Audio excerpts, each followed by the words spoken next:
In chapter 11 of the Acts of the Apostles, we begin to hear about this city called Antioch. And it's the place where a lot of the believers in Jesus have gone because of the persecutions that arose in Jerusalem. So they've gone to Antioch and they are preaching the good news to the people there. It says that first the people went there and they preached only to Jews because if you remember, the message of Jesus was only proclaimed first to Jewish people. But then it says that some other people came who believed in Jesus and they started to speak to the Greek people there in Antioch.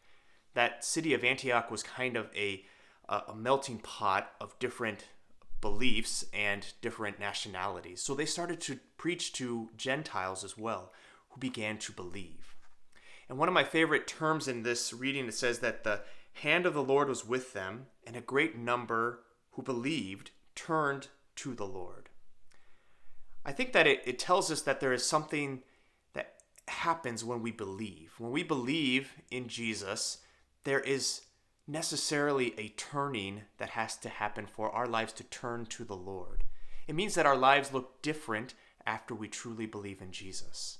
That we cannot live in this way that says, I'm going to do whatever I want, but rather we submit our will to God and He helps us to live in a virtuous way. It doesn't mean that it's a totally different way than we'd ever thought we would live, but rather a way that is directed by Him. Remember that God only wants our happiness. He wants what's best for us. And we have to go to Him and ask Him what that looks like. And whatever He does, it's always going to be the greatest fulfillment for us. It's also in this reading that we hear the name of Christian first. It says that it's in Antioch that the disciples were first called Christians. They were called that by other people who were not Christian as a way to distinguish them from the other Jews. To say these are those Jews that believe in this Christ guy, so that we're going to call them Christians. What a beautiful way to identify ourselves as believers in Christ, to use His name as the way that we name our own selves.